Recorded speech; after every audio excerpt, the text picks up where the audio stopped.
Common emitter amplifier. Common emitter amplifier, amplifier क्या करता है? एम्पलीफायर जो इनपुट वोल्टेज है, इनपुट वोल्टेज की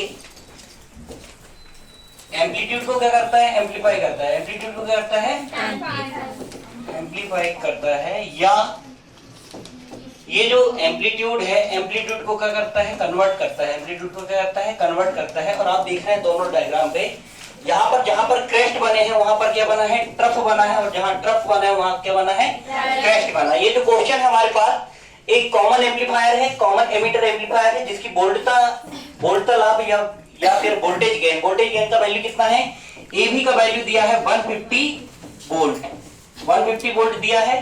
ठीक, इसका इनपुट सिग्नल या निवेश सिग्नल भी आई इक्वल कितना दिया हुआ है? 2 cos 15t plus π/3, 2 cos 15t plus π/3। और हमें बताना है कि तो संगत निर्गत सिग्नल कितना होगा या फिर आउटपुट वोल्टेज बताना है। क्या बताना है? Output voltage. इसके बाद इसमें कोई भी एक्स्ट्रा डिटेल नहीं दिया है। हम एक चीज जानते हैं कि जब भी हम क्या निकालते हैं, एबी निकालते हैं, एबी या वोल्टेज या निकालते हैं या फिर क्या वोल्टता लाभ निकालते हैं, तो एबी इक्वल क्या होता है? एबी इक्वल होता है वोल्टेज आउट अपॉन वोल्टेज इन। तो अगर हमको वोल्टेज आउट निकालना है, तो वोल्टेज आउट इक्वल कितना हो जाएगा? वोल्टेज आउट इक्वल हो जाएगा voltage gain multiply by voltage input. Output voltage अपन क्या होता है? इनपुट वोल्टेज होता है ना। वोल्टेज गेन क्या होता है? Output voltage upon input voltage. तो आउटपुट वोल्टेज इक्वल क्या हो जाएगा? Voltage gain multiply by voltage input voltage. ठीक, अब हम देखते हैं यहाँ पर जहां पर क्रेस्ट बना वहां पर क्या बना? इस पे ट्रफ बना। और जहां ट्रफ बना वहां पर क्या बना? क्रेस्ट बना। मतलब कि इनपुट वोल्टेज और आउटपुट वोल्टेज के बीच, इनपुट वोल्टेज और आउटपुट वोल्टेज के बीच, इनपुट और आउटपुट वोल्टेज के बीच फेज डिफरेंस कितने का होता है? पाई का। कितने का होता है? पाई का। और पाई की वैल्यू क्या होती है? 180 डिग्री। कितनी होती है? 180 डिग्री। ये जो क्वेश्चन टफ सा दिख रहा है, इस क्वेश्चन को हम एक लॉजिक से सिंपलीफाई कर सकते हैं डायरेक्ट वैल्यू पुट करके। यहाँ पे क्या दिया हुआ है हमारे पास? एबी की वैल्यू दी हुई है, हमको वोल्टेज आउट निकालना है। तो वोल्टेज आउट इक्वल क्या हो जाएगा? Voltage in multiply by input voltage multiply by क्या है? Voltage gain. तो वोल्टेज गेन की वैल्यू कितनी दी है? 150। वोल्टेज गेन की वैल्यू कितनी है? 150 मल्टीप्लाई बाय इनपुट वोल्टेज की वैल्यू कितनी दी हुई है? 2 cos 15t plus π/3। Extra side ले लेते हैं, कितना हो जाएगा? भी आउटपुट निकालना है, तो भी आउटपुट कितना हो जाएगा? वोल्टेज गेन की वैल्यू कितनी दी है? 150 इंटू वोल्टेज इनपुट वोल्टेज की वैल्यू दिया है 2 cos 15 प्लस π/3। 2 cos 15 प्लस π/3 ये जो दिया हुआ है 2 cos 15 प्लस π/3।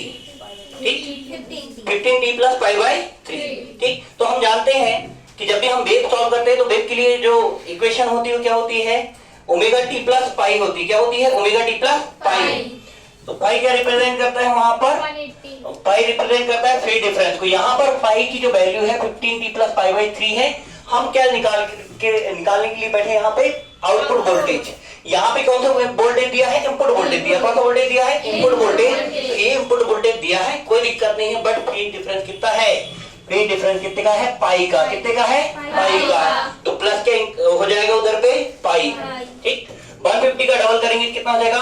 300। 150 का डबल करेंगे कितना हो जाएगा? 300 cos 15t प्लस 3 और π/3 का अगर सम करेंगे तो कितना जाएगा? 3 हो जाएगा। 3 का मल्टीपल कर देंगे, 3 + 1 कितना हो जाएगा? 4π/3। तो इसका फाइनल आंसर क्या हो जाएगा?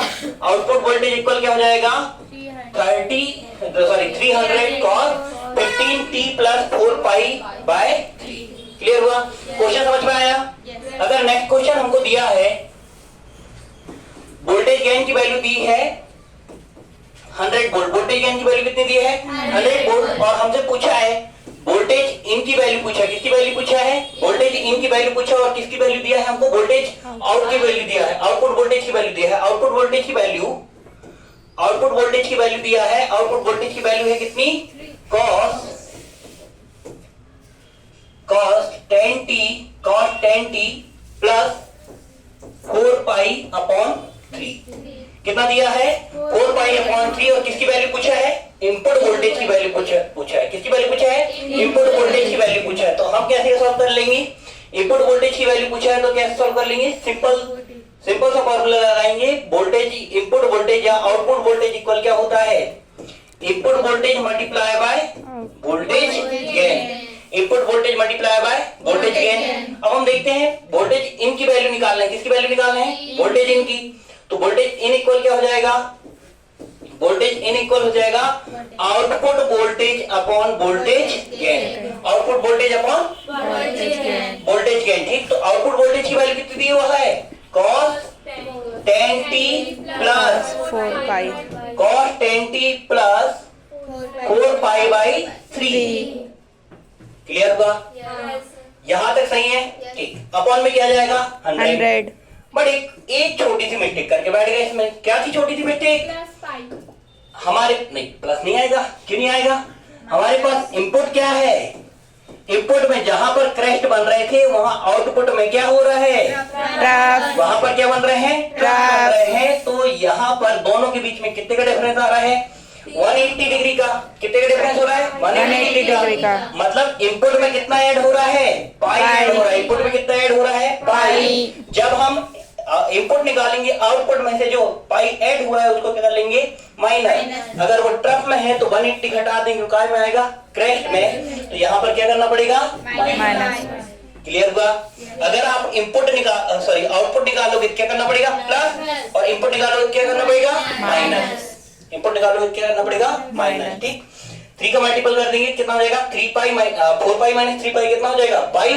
अपॉन में कितना है? 3। सॉल्व करने में कितना हो जाएगा? 1/100 cos 10t plus pi by 3। 10t plus pi by 3। ठीक, जो बहुत टफ से देखने वाले क्वेश्चन थे वो इजी वे में ऐसे सॉल्व हो सकते हैं। ठीक है, थैंक यू।